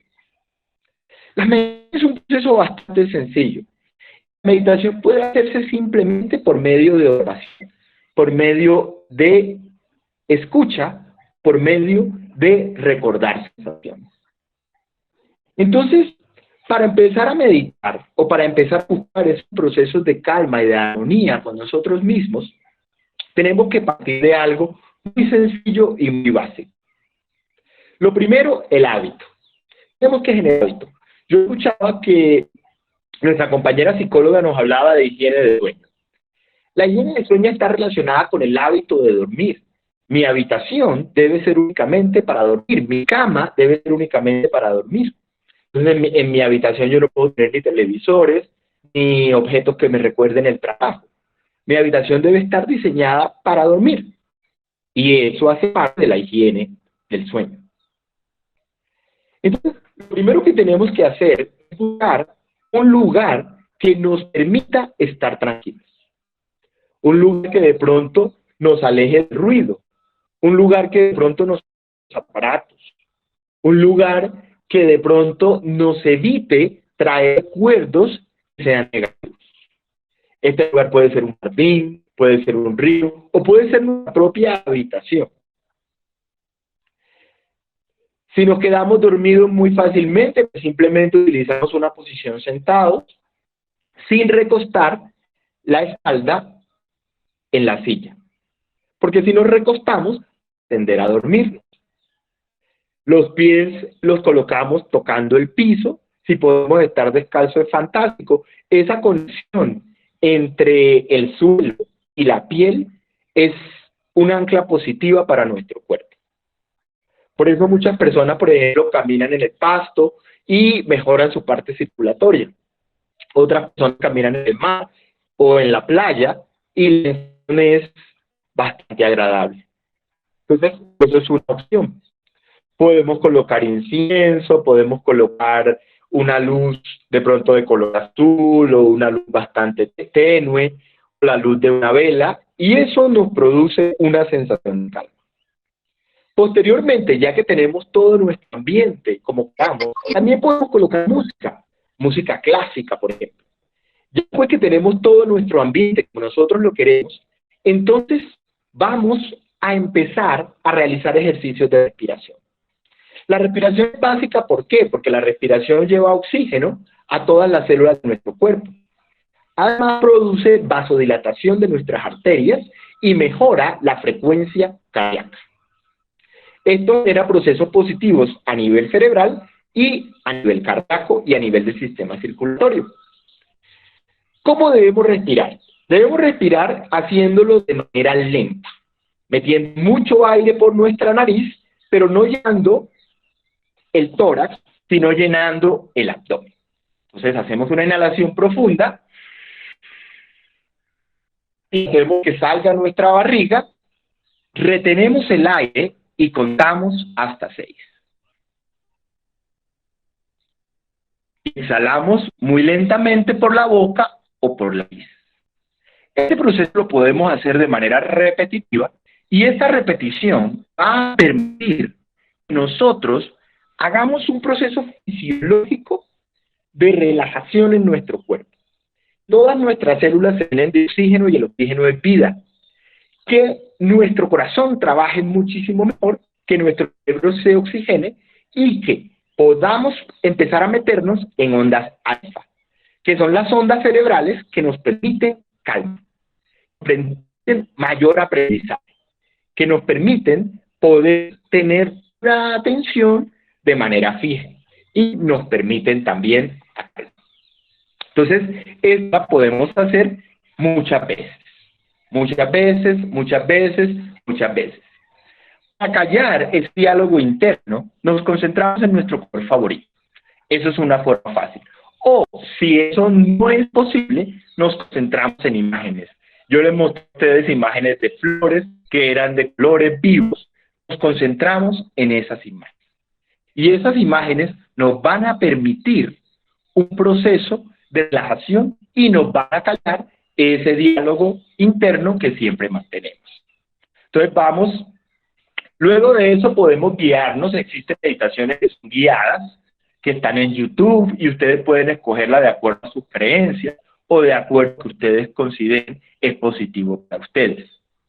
O simplemente ustedes pueden repetir, en caso de que tengan alguna creencia religiosa, repetir alguna oración que a ustedes los conecte con su religiosidad.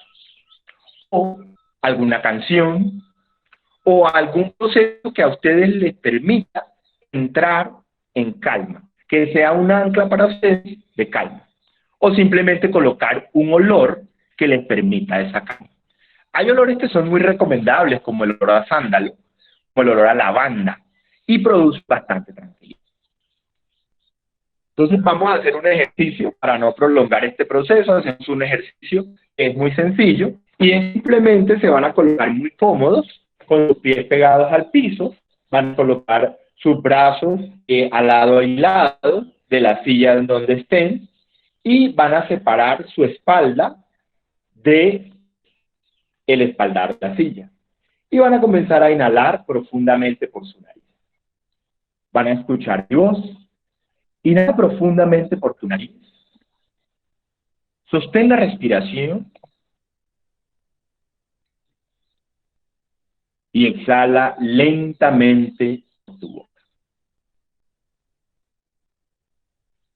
Nuevamente. Inhala profundamente por tu nariz. Sostén la respiración. Exhala lentamente por tu boca. Otra vez. Inhala profundamente por tu nariz. Sostén la respiración y exhala lentamente por tu boca. Imagina en tu pensamiento un telón que esté pintado con tu color favorito. Es un color que te tranquiliza y que te relaja. En este telón vas a imaginar un camino antiguo hecho en piedra. Un camino que cada vez que pisas te hace sentir seguro, te hace sentir en calma. Vas a escuchar sonidos de pájaros, sonidos de agua, sonidos de música que te relajan. Vas a sentir sensaciones agradables en tu cuerpo. Sensaciones que te relajan y que te permiten descansar. Sensaciones tan sublimes como que tus músculos se relajan y como que tu cuerpo se vuelve liviano. Tan liviano como una motita de algodón. Y sientes esas sensaciones que suben desde tu pies y van hasta tus pies. Y escuchas y ves y sientes. Y es agradable y es positivo. Al lado derecho del camino existen flores. Flores que están cargadas de valores. Cada color representa un... Hay rosas amarillas, hay flores blancas, hay flores violetas. Y cada flor representa un valor. Representa un valor que estás necesitando. Representa un valor que hace parte de ti, pero que de pronto habías olvidado. Y lo coges muy lentamente y lo guardas en el corazón. Y sigues caminando y escuchas música. Y escuchas música que te tranquiliza y te relaja. Y observas un hermoso lago que te permite ver tu imagen. Tu imagen es perfecta. Y tu imagen es ese ser maravilloso que de pronto habías olvidado. Y tocas el agua y es agradable. Y tomas un poco y es el agua más refrescante que has probado. Y la sensación es agradable. Y la sensación te permite que agradece. Y agradeces porque estás aquí y ahora. Y agradeces porque eres dueño de tus funciones. Porque eres dueño de tu alegría. Porque eres dueño de tu felicidad. Agradeces porque eres un ser completo. Agradeces porque tienes tantos potenciales que eres capaz de subir las montañas más altas. Eres capaz de transformar todo aquello que y esas sensaciones las guardas lentamente en tu corazón. Y inhalas profundamente por tu nariz, sostienes la respiración y exhalas lentamente por tu boca. Nuevamente. Inhala paz, inhalas tranquilidad Inhalas armonía. Inhalas bienestar. Inhalas todo lo bueno que puedes inhalar. Porque es un ser completo y eres un ser fantástico. Te sientes bien y te sientes tranquilo. Y tu cuerpo se relaja y tus músculos sueltan toda tensión. Y sientes que vuelas como una mota de algodón. Observas maravillosos ríos. Observas flores de muchos colores. Árboles. Selvas. Te das cuenta que eres un ser superior y maravilloso. Te das cuenta que es maravilloso vivir en armonía y agradecer. Y respiras lentamente y regresa a tu hábito corporal, pero esta vez cargado de energía, cargado de cosas fantásticas, cargado de pensamientos. Sé que hay en tus ojos con solo mirar, estás cansado de andar y caminar, girando siempre en un lugar.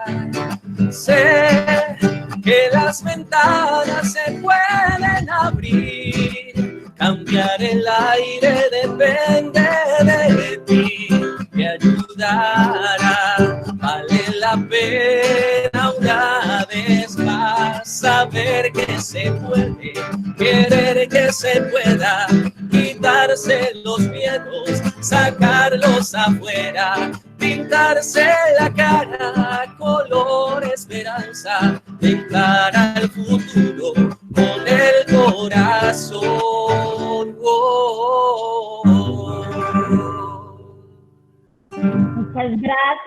Muchas gracias. Hoy la comunidad navarrista, invitados, público en general, agradecerles de verdad por todo ese trabajo tan bello que están liderando Bienestar y junto con toda la Navarra. Bueno, bienvenidos, son 5 minutos, vamos básicamente a comentarles, para nosotros es muy importante poder ver esos hermosos rostros, los valientes, como decía el profesor Isidro, vamos a visualizarnos. Entonces, la idea es que las personas, muy bien, psicóloga dando ejemplo, la idea es que las personas nos podamos visualizar, muy bien, jefe, y bueno, que nos podamos seguir integrando, porque el ejercicio que viene ahora sí es como de querernos ver, exacto, muy bien, profe Isidro, y les voy a comentar entonces básicamente en qué consisten estos dos ejercicios. El primero se llama el Song Challenge, que es un desafío de la canción.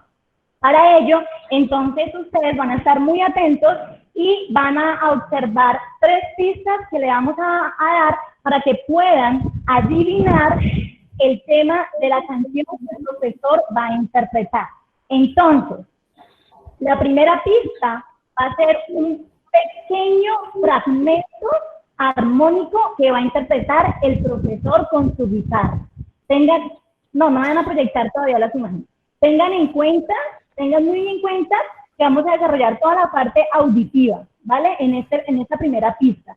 El profesor va a interpretar un hit. ¿Un hit qué quiere decir? Una canción que trascendió y que obviamente tiene un significado muy bonito a nivel de contenido y a nivel pragmático. La segunda pista es una imagen. En esa imagen ustedes van a encontrar muchas imágenes reencontradas. Pero una sola imagen, así sea pequeñita o muy grande, les va a dar una pista para que ustedes puedan identificar cuál es esa canción que el profesor nos está regalando, ¿sí? La idea es que ustedes puedan adivinarlo con el intérprete y el nombre de la canción. ¿Listo? Muy bien. Entonces, no siendo más, vamos a arrancar. Mi profe de música, que ahí está. Vamos a arrancar. Profe, regálenos el primer tema. Y yo, mientras tanto, les voy a dar una pista. ¿Estamos atentos? Listo, va la parte armónica. 1, 2, 3, 4.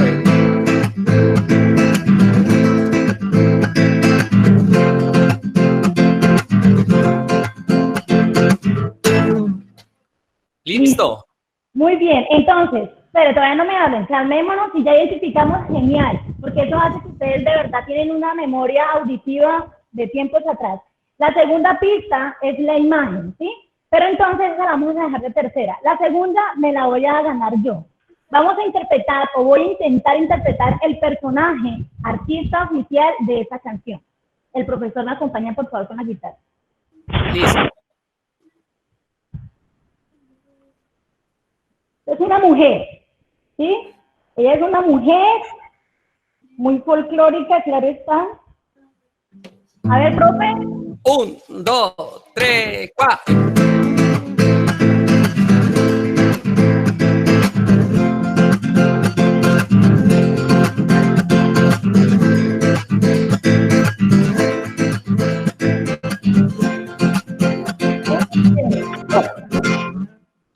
Yo no sé, yo intenté improvisar un traje,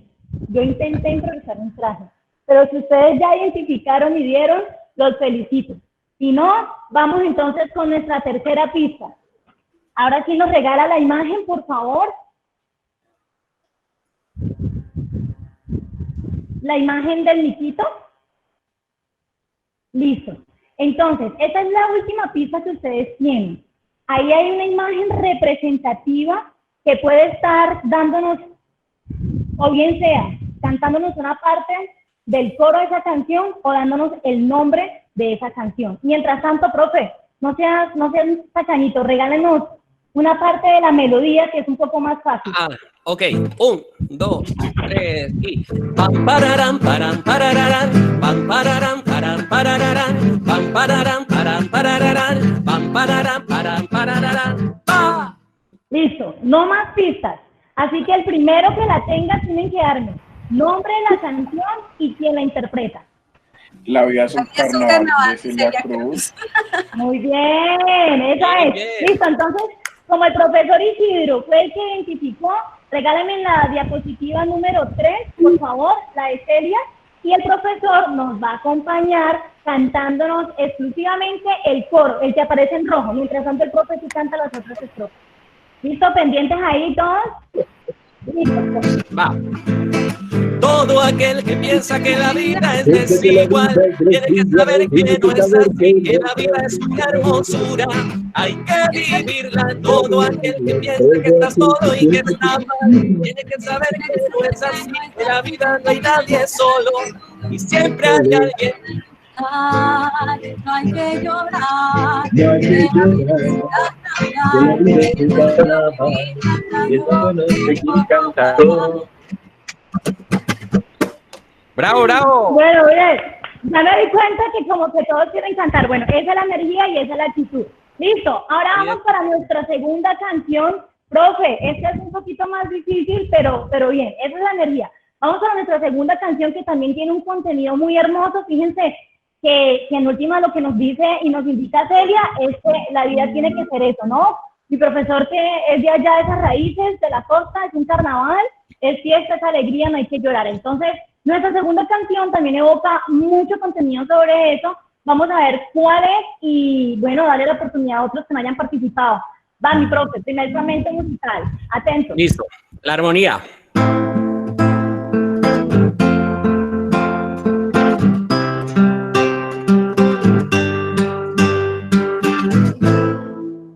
Listo.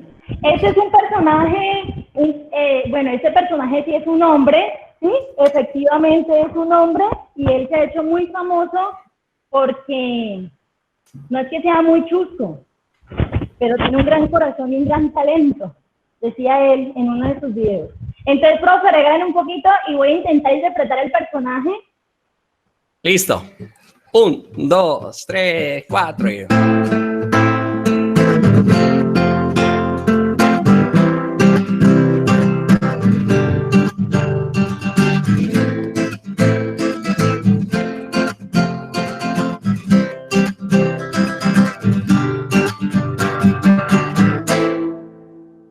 Bueno, Yo creo que ya estamos intentando identificar el personaje. Regálame la imagen del miquito y ahí identificamos entonces de pronto con la tercera pista y el profe me regala de ñapa parte de la melodía del profe. Listo. Paréntesis, ustedes no ven dónde estaba la imagen que representaba la canción que adivinó el profesor. ¿Alguien me puede decir? La primera canción. Por el chat, Caro, por el chat.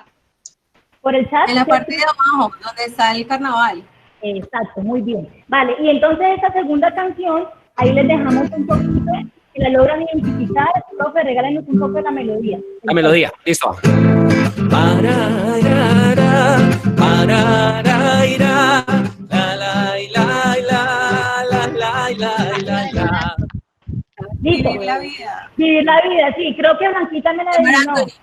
Y Marjo. Listo, entonces vamos a ver, Marjo, por favor, y ahora sí todos lo adivinaron. Muy bien. Marjo, La profe regálame. María Eugenia fue la primera. ¿Quién fue? ¿Ángela? La profe María Eugenia. La profe, Hernández. profe, ¿estás ahí conectada? Sí, ahí está. Listo, la profe nos va a cantar el corito. Entonces regálanos la imagen, Dianita, de Marc Anthony. Y ahí está entonces el coro para que la profe María Eugenia nos colabore. Listo.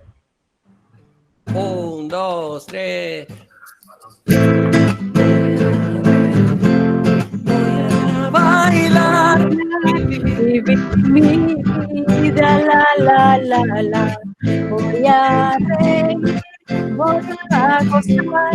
Vivir mi vida, la, la, la, la. Que llega la lluvia para limpiar las heridas. Listo, muy bien, profe. Bravo, listo. Ahora sí, chicos, los felicito. De verdad, si ves que las memorias no se pierden, todo es la intención de disponer. Vamos a cerrar entonces un ejercicio de percusión corporal. Entonces, el profe nos va a acompañar con una ronda infantil y ustedes obviamente nos va a acompañar con una secuencia de movimientos muy sencillos y simples donde vamos a llevar una percusión a la melodía que el profesor está interpretando. Entonces, les explico rápidamente. Primero vamos a dar una palmada. ¿Listo? Vamos a hacerlo todos acá. Eso. Luego de eso vamos a golpear nuestro hombro izquierdo. Volvemos a una palmada y luego nuestro hombro derecho. Volvemos a una palmada y golpeamos nuestras piernas. Volvemos a una palmada y golpeamos nuestro talón. Otra vez una palmada y golpeamos el talón contrario y ahí volvemos a empezar. ¿Listo? Entonces, repito, ahí, si quieren pararse, mejor. De nuevo, 4, 3, 2 y 1, centro, 2, hombro, 3, centro, 4, hombro, centro, tobillo, centro, tobillo contrario y centro, y aquí hago como una especie de espiral. Listo, profe, yo creo que ya lo cogimos, entonces Listo. Vamos a intentar toda la percusión según la melodía que el profesor nos está cantando, ¿vale? 1, 2, 3 y voy, voy, voy con mi caballito, taca, taca, taca, trota, trota, ligerito. Voy, voy, voy con mi caballito, taca, taca, taca, trota, trota, ligerito. Eso es, muy bien. Listo, mis amores. Eso era todo lo que teníamos para darles por ahora, debido al tiempo, pero bueno, de verdad felicitarlos, la participación y todo en general. Muchísimas gracias, jefe, por generar estos espacios, no solamente para nosotros como Bienestar, sino también para el resto del público en general. Muchas gracias, compañeros, y bueno, profesor, también colega, muchas gracias.